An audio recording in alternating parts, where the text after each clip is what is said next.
Welcome to Study Time, Class 6 NCERT book English chapter 8 देखेंगे जिसका नाम है अ गेम ऑफ चांस। ठीक है, ये देखते हैं पहले कि have you ever won anything in lucky dip or other such game of the chance and do you like such games.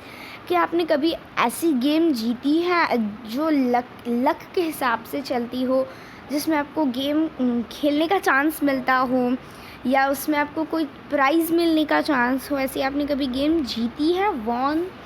सो आपको क्या ऐसी गेम्स पसंद हैं? Do you like such games? ठीक है, क्या आगे देखते हैं कि every on the occasion of Eid बता रहे हैं कि there was a fair in our village. यानी कि क्या होता है, हर साल ईद होता है तो हमारे गांव में क्या होता है, फेयर होता है।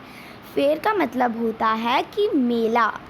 ठीक है, and Eid was celebrated only one day but the fair lasted many years. इसका मतलब होता है कि जो ईद है वो सिर्फ एक ही दिन के लिए मनाया जाता है, लेकिन जो फेयर यानी कि जो मेला होता है वो कई दिनों तक चलता है। That tradesman from far and wide come there with all kinds of goods. यानी कि जो ट्रेड्समैन यानी कि जो शॉपर्स होते हैं, जो शॉपकीपर्स होते हैं, जो अपने सामान बेचने के लिए आते हैं, तो वो लोग हर एक टाइप का जो बेचने का जो सामान होता है वो हर एक टाइप का वो लेकर आते हैं। दूर दूर से वो ट्रेडमैन्स आते हैं। ठीक है, हो गया। आगे देख लेते हैं। बेचने के लिए लिखा है ना यहाँ पे, देखिए, टू सेल।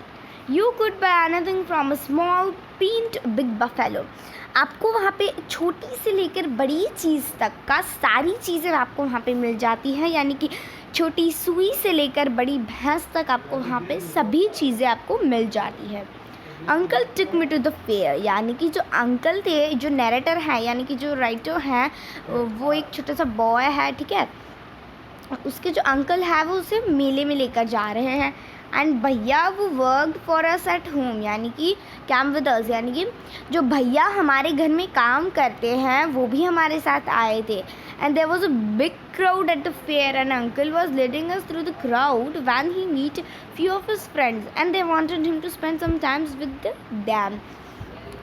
ऐसा बता रहे हैं कि जो मेले में बहुत भीड़ थी। ठीक है, और अंकल हम लोगों को इस भीड़ से लेकर जा रहे थे। तो अंकल किससे मिले? उसके कुछ दोस्तों से मिले, और वो चाहते थे कि उसके जो अंकल हैं वो थोड़ा सा टाइम स्पेंड करें उन लोगों के साथ। फिर आगे बताया है हमें कि that uncle asked me whether I would like to round the fair with bhaiya until he come back. Uncle ने क्या बोला, मैं नहीं आता तब तक तुम भैया के साथ यहाँ पे घूमो मेले में। And I was happy to do that. Narrator तो बहुत खुश था। And uncle want me neither to buy anything not to go far out while he was away and I promise that I would wait for him. क्या बताया है कि uncle ने क्या किया, उसको वार्न कर दिया। उसको क्या, दो वार्निंग दी थी। क्या वार्निंग दी थी? कि ना ही तुम मेले में से कोई चीज़ खरीदोगे और ना ही मेले से या मुझसे दूर जाओगे, ऐसा बता रहा है। उसके बाद क्या है, I promise that I would wait for him. यानी कि जो नैरेटर है वो प्रॉमिस कर रहा है कि हाँ, मैं यहाँ से दूर नहीं जाऊँगा, मैं आपका वेट करूँगा। आगे है, and Bhaiya and I went from shop to shop and there was many things I would like to buy but I waited for uncle to return। और भैया और मैं हम लोग अलग अलग शॉप्स देखते जा रहे थे, तो मुझे बहुत सारी चीज़ें पसंद आई कि मैं ये वाला खरीदूँ, ये खरीदूँ, लेकिन मैं अपने अंकल का वेट कर रहा था, उनके वापस आने का। Then we come to wait was called Lucky Shop. बाद में हम लोग कहाँ पे पहुँचे? एक लकी शॉप में पहुँचे। And the shopkeeper was neither young nor old. और वो जो शॉपकीपर था वो ना यंग था ना बूढ़ा था। It was just middle aged man. यानी कि वो एक 40-45 मिडिल एज का वो एक मैन था। एंड ही शिव neither too smart not too lazy. ना ही वो उसे एकदम स्मार्ट दिख रहा था, ना ही वो उसे लेजी दिख रहा था, है ना। And he wanted everybody to try the luck. और वो सबको बुलाकर बोल रहा था कि अपना लक ट्राई करो, अपना लक ट्राई करो। There were discs on the table with numbers from 1 to 10 facing down, and all you had to pay was to pay 50 paisa and pick up any 6 discs, add up the numbers on the disc and find out the total, and the article क्या होता है, and the article marked with that number was yours. इस game में क्या होता है, एक table पर बहुत सारी डिस्क लगाई जाती है नंबर, जिसमें 1 से लेकर 10 तक के नंबर्स होते हैं, और उसमें वो गेम खेलने के लिए आपको 50 पैसा पे करना पड़ता है, और उसमें से 10 डिस्क में से आपको कोई भी क्या डिस्क उठानी है, 6 डिस्क उठानी है आपको, और जो नंबर्स निकलते हैं उसका एडिशन लेना है। जैसे कि मान लीजिए आपका 2 निकल गया, 5 निकल गया, और 1 निकला, 3 निकला, 6 निकला और 8 निकला, तो आप इसका टोटल कर लीजिए। जो वैल्यू आएगी आपकी, उसमें जो गिफ्ट होती है वो आपकी हो जाती है। ठीक है, आगे बता रहा है खा है, वो देखते हैं कि N old man paid 50 rupees, और वहाँ पे एक बूढ़ा मैन आया, ओल्ड मैन आया, जिसने 50 पैसे यानी कि 50 पैसे उसने दिए, एंड सिलेक्टेड 6 डिस्क, और उसने कोई 6 डिस्क को सेलेक्ट किया, and he added up the number and found the total was 15, और उसके जो नंबर्स थे वो उसने टोटल किए तो उसको क्या मिल गया, 15 मिल गया, and he was given the article marked, तो उसका क्या, उसका आर्टिकल हो गया which was a beautiful clock, जिसमें उसे क्या मिल रहा था, एकदम अच्छी सी क्लॉक, वॉल क्लॉक जो होती है वो। But the old man didn't want a clock, लेकिन उस ओल्ड मैन को क्लॉक तो चाहिए ही नहीं थी। He shopkeeper obliged by him by buying it back for 15 rupees. तो क्या हो गया, उसने वापस से 15 रुपये दे दिए। जो शॉपकीपर था उसने बोला कि मुझे मेरी जो वॉच है वो वापस कर दो, और मैं तुम्हें 15 रुपये देता हूँ। तो old man went very pleased, और मैन वहाँ से शांति से चला गया। इसके बाद क्या हुआ देखते हैं। Then a boy a little older than I tried his luck. उसके बाद एक छोटा सा बच्चा आया जो वो बता रहा है कि मुझसे थोड़ा सा बड़ा था, उसने अपना लक ट्राई किया वहाँ पे, and he got a comb worth 25 पैसे, और उसको एक क्या मिला, एक कॉम्ब मिला जो कि तकरीबन 25 पैसे के आसपास होगा। And the shopkeeper looked neither happy nor sad, और जो वो शॉपकीपर था उससे खुश भी नहीं दिख रहा था और दुखी भी नहीं। And he bought the comb from the boy for 25 पैसा। उसके बाद क्या हुआ, उसने वो कॉम्ब 25 पैसे से उस बॉय के पास से ख़रीद लिया, है ना। उस बॉय के पास से उसने ये चीज़ ख़रीद ली, ठीक है। उसके बाद क्या हुआ देख लेते हैं हम लोग आगे। बता रहे हैं कि the boy tried his luck again, और वो बॉय ने फिर से अपना लक ट्राई किया। He now get a fountain pen worth 3 rupees. उसके बाद क्या हुआ, उसे फिर से उसने ट्राई किया तो उसे एक फाउंटेन पेन मिल गई जो कि तकरीबन 3 रुपये की थी। And then he tried third time and got a wrist watch for ₹25। और उसके बाद तीसरी बार उसने अपना लक ट्राई किया तो उसे क्या मिल गई, एक रिस्ट वॉच मिली जो कि 25 रुपीज़ की थी। उसके बाद when he tried again and he got a table lamp worth 10 rupees, more than 10 rupees। उसके बाद उसने फिर से ट्राई किया तो उसे क्या मिल गया, एक टेबल लैंप मिल गया जो कि 10 रुपये से ज़्यादा था। And the boy was happy, और वो जो बॉय था वो खुश हो गया। एंड वेंट अवे, और वहाँ से चला गया with a smile and good deal of cash. और वो बॉय बहुत खुश था और वहाँ से स्माइल लेकर चला गया। उसके बाद I want to try my luck too. I looked at भैया, he encouraged me and I pay 50% to success। उसके बाद ये जो हमारे नैरेटर हैं उनका भी मन कर गया कि वो भी ट्राई करे। तो मैंने वो नैरेटर बता रहा है कि मैंने अपने भैया के सामने देखा तो वो मुझे एनकरेज कर रही है, यानी कि वो तो ऐसा बोलते हैं कि तुम अपने अंकल का वेट करो, वो जाएंगे उसकी बात करेंगे। लेकिन इसने तो क्या किया, तुम उठाओ ना, तुम करो, you can try your luck, ऐसा। उसके बाद क्या है कि आई पे 50 पैसा। उसके बाद उसने 50 पैसे दिए एंड टुक 6 डिस्क, और उसके बाद उसने 6 डिस्क उठाई।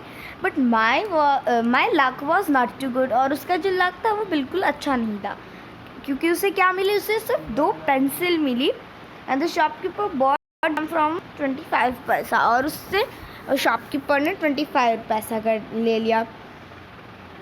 उसने फिर से ट्राई किया and this time I got a bottle of ink. उसके बाद दूसरी बार उसे क्या मिली, एक इंक की बॉटल मिली एंड ऑल्सो लिटिल वैल्यू, बिल्कुल एकदम कम पैसों की थी वो। And the shopkeeper bought that too for 25 paisa, 2 के लिए उसने 25 पैसे ले लिए। And I took a chance for the third time, still luck was not with me. और उसके बाद उसने तीसरी बार ट्राई किया, फिर भी उसका लक उसके साथ नहीं था, है ना। उसके बाद देखते हैं आगे। एंड बता रहे हैं ये हमें कि I hope of winning a big prize and continue to try my luck again and again. और उसे ऐसा होप था, उसे उम्मीद थी कि वो एक बड़ी सी प्राइज़ जीतेगा। वो अपना लक ट्राई करते ही गया फिर से अगेन एंड अगेन। और 50 रुपीज़ उसने वापस पे किए। हर एक टाइम वो 50 रुपीज़ पे करता था। सॉरी 50 पैसा है, बाय मिस्टेक मैंने बोल दिया। But every time I got a trifle. और उसे हर टाइम क्या मिलता था, ट्रिफल मिलता था। ट्रिफल का मतलब होता है कोई भी ऑब्जेक्ट लेकिन उसकी बहुत कम वैल्यू हो, उसके पैसे बिल्कुल कम हो। देखिए यहाँ पे है। और ट्रिफल का मतलब होता है an object of little value, बिल्कुल कम पैसों की जो चीज़ होती है वो, है ना। And at last I was left with only 25 पैसे। और वो जितने पैसे लेकर आया था वो उसने सारे खर्च कर दिए। सिर्फ उसमें से कितने बच गए, 25 पैसे बच गए। And again the shopkeeper showed his kindness. और फिर से शॉपकीपर ने अपनी काइंडनेस शो की। And he said I could other play. ठीक है, बता रहे हैं यहाँ पे वंस मोर विथ, यदि तुम्हारे पास है 25 पैसे तो तुम मेरे साथ सेटलमेंट कर लो, या तो फिर से खेल लो, या तो फिर यानी कि played again. And last 25 was disappeared. और अपने 25 पैसे वापस डिसअपियर कर दो। उसके बाद क्या बताया कि people were looking at me. और जो पीपल थे वो उसके सामने देख रहे थे। Some were laughing at my bad luck. और कुछ लोग मेरे बैड लक पे हंस रहे थे। But non showed any sympathy. और कोई लोग तो मुझे सिंपैथाइज ही नहीं कर रहे थे। बट भैया and I went to the place where uncle had left us and waited for him to return. और भैया और मैं वहाँ से चले गए जहाँ पे अंकल ने हमें कहा था तुम यहाँ पे मुझे मिलना। Presently he came. और वापस वो आ गए। And he look at me शेड। और वो अंकल आए और उसने पूछा रशीद, उसका अंकल का नाम क्या था, रशीद था। अंकल नहीं, सॉरी, ये जो बॉय है हमारा जो नैरेटर है उसका नाम क्या है, उसका नाम है रशीद है उसका नाम। सो रशीद यू लुक अपसेट। उसके अंकल ने क्या बोला, रशीद तुम क्यों अपसेट दिख रहे हो, व्हाट इज़ द मैटर, क्या बात है मुझे बताओ ऐसा। तो नैरेटर हमारे जो हैं वो क्या बता रहे हैं कि I don't know say anything. और वो कुछ बोले ही नहीं नैरेटर। बट भैया told him what had happened. और उसके जो भैया थे वो उसने बताया सारी चीज़ें अंकल को। And uncle was no angry and no sad. और अंकल को गुस्सा भी नहीं आया और वो दुखी भी नहीं हुए। और वो स्माइल्ड करने लगे। ही स्माइल्ड एंड पैटेड मी। पैटेड का मतलब होता है कोई भी काम करे कोई बात नहीं, ऐसा हम लोग पीठ पे करते ना, बैक ऑन, है ना, वो ऐसा किया उसने। And he took me to the shop and bought me. और वो मुझे एक अलग शॉप पर लेकर गए जहाँ पे उनने मुझे अच्छी सी अम्ब्रेला ख़रीद के दी, बहुत सारे बिस्किट्स ख़रीद के दिए, मिठाइयाँ और कुछ और छोटी छोटी सी gifts. And then we return home. और वापस वो लोग कहाँ पे आ गए, घर पे आ गए। उसके बाद क्या हुआ, दैट बैक होम, वो घर पे आ गया। So uncle told me that the lucky shop man had full of me. यानी कि अंकल ने बताया वो जो लकी शॉप का जो शॉपकीपर है उसने तुम्हें उल्लू बनाया है। तो नैरेटर ने क्या बोला, नो नो अंकल। उसने क्या बोला, no no uncle I said. वो नैरेटर बोला कि नहीं नहीं uncle, it was just a bad luck, वो मेरा सिर्फ बैड लक था। No my boy said uncle. Uncle बोले नहीं मेरा बच्चा, it was neither good luck no bad luck, वो ऐसे कुछ होता नहीं है गुड लक और बैड लक। बट अंकल, वो क्या बोला कि पर uncle I saw an old man getting a clock and a boy getting 2-3 costly things. और उसने क्या बोला कि नहीं अंकल ऐसा कैसा हो सकता है, वहाँ पे तो एक ओल्ड मैन क्लॉक लेकर गया, एक बॉय बहुत सारी महंगी महंगी चीज़ें वहाँ से लेकर गया। तो ऐसा कैसे हो सकता है? So you don't know child. Uncle ने क्या बोला? अंकल बोले कि तुम्हें पता नहीं है बेटा, they were all friends of the shopkeeper. वो सारे जो थे वो शॉपकीपर के क्या थे? फ्रेंड्स थे। And they were playing tricks to tempt you to try your luck. वो लोग एक प्लानिंग के साथ ट्रिक करते हैं, तुम्हें टेम्प्ट करते हैं कि तुम भी अपना लक ट्राई करो। And they wanted your money and they got it. और उनको तुम्हारा पैसा चाहिए जो कि उन्हें मिलता है और तुमने दिया है। Now forget about it. ये सब छोड़ो and don't tell anybody for your bad luck और फुलिशनेस। और अभी किसी को बताना मत कि बैड लक तुम्हारा और अपनी फुलिशनेस किसी को बताना मत, ठीक है? यहाँ पे होता है हमारा ये चैप्टर फिनिश, ठीक है? Bye bye.